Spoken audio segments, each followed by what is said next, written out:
Now look at this. Your friend says this Bolakbo Ogunso.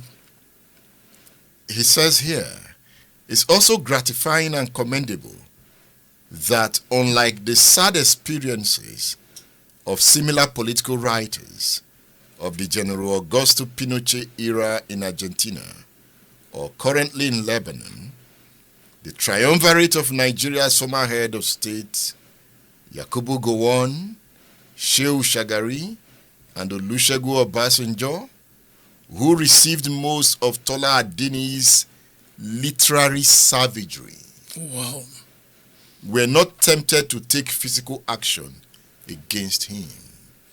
This is a colleague describing your writings as literary savagery. And he thanked your stars that these men did not come after you physically.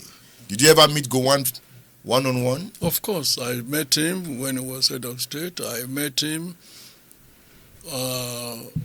after he was overthrown. I actually queued for lunch with him at Warwick University when he came after he was overthrown.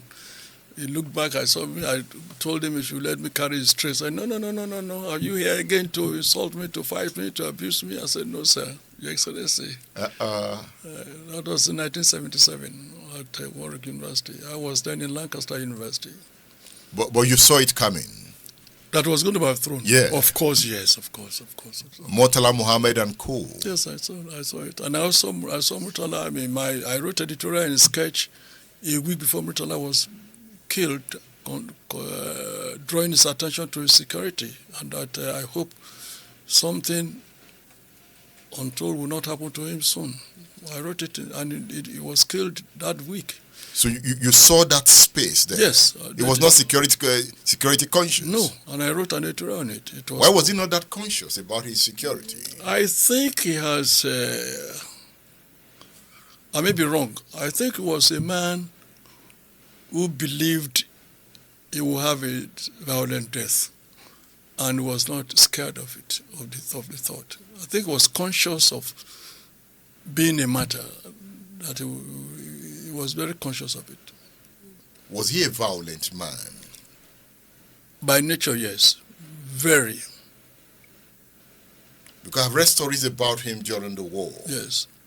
Even the Counter-Coup. Yes. Was he the leader of the Counter-Coup? He was the initiator. He was the brain behind it. He was the brain behind it? 100%, yes. Not Gowon? No, not Gowon. Gowon couldn't stage a coup. Gowon couldn't stage a coup? No. How?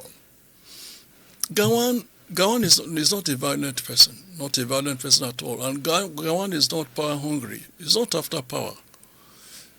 And he didn't feel as enraged as average Hausa man or Fulani man about the coup or about the death of Sadauno. Don't forget that also Hausas among those who staged that coup. So Gowon was not a violent person, and the religious background of Gowon, it was a catechist son. Gowon was more of a preacher. Gowon was, I don't think throughout his military career he killed anybody. I stand to be corrected. Gowon was not a violent man. Never. But he knew about the coup. Of course. The Counter-Coup. Oh yes, he knew. Of course he knew. He was supposed to be. He was working with. What was he? Was it chief of staff? He was working with Ironsi. He was working with Ogundipe. He knew them. He was aware. But Gowon is not the person that will pull the trigger to kill anybody. That's my understanding of him. I may be wrong. I was never a member of the military. But I was very close to the military. Theophilus Danjuma was part of the Counter-Coup. Well, they've written so many books trying to say he was not very much involved. But I think he was. He said he gave orders to those boys not to kill them. But some people believe that he was the one who actually killed them. Can you recollect what happened in Ikeja and Abeokuta barracks? No, it was in Ibadan. I mean, yes, that was Aguiyi-Ironsi in Ibadan. Yeah. But the bloodletting was more in Abeokuta and Ikeja barracks. Yes, that's right. But Danjuma was not in Abeokuta. He wasn't in Lagos. So I'm thinking, if Murtala was the arrowhead, how come he did not assume power after that counter-coup? Well, they wanted somebody that would be more or less acceptable to the South, to other people, rather than him being a Hausa man, even though we know he's from Auchi, he's not a Hausa man. It's his mother that is Hausa. Wait, who is not Hausa man? Murtala Mohammed? Which one not Muhammad is not Hausa? How? The Kukuruku people, that's where he came from. That's where his parents came from. The Kukuruku, I don't know where they're from. Not far from Auchi. His father came from Auchi? Somewhere around there. His mother from where? The mother was a sister to Inuawada. Hausa, not Fulani? Inuawada was not Fulani. Inuawada was Hausa. And all these who claim they are Fulani, I don't believe them. They don't. We know the features of the Fulani people. All these fat people who say they are Fulani, they are just deceiving the world, because they think it's politically correct and to give them some leverage to say they are Fulani. Most of them who claim they are Fulani have no Fulani blood in them.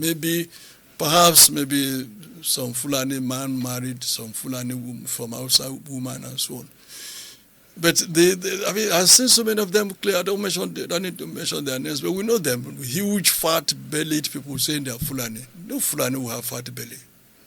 It's not possible. Fulanis don't grow fat? No, they are lean, like slightly light-skinned and... like Buhari? When you see Buhari, that's Fulani. When you see this boy who says a security advisor, who's always following Ribadu, yes, these are Fulani people. But not all these fat people, huge, tall, with protruding bellies, saying they are Fulani. Don't mind them. Murtala Mohammed was killed in February 13, 1976. Yes. By Bukasuka Dinka. That's right. Obasanjo took over. Yes. Reluctantly he claimed, yes. Reluctantly? He claimed, yes.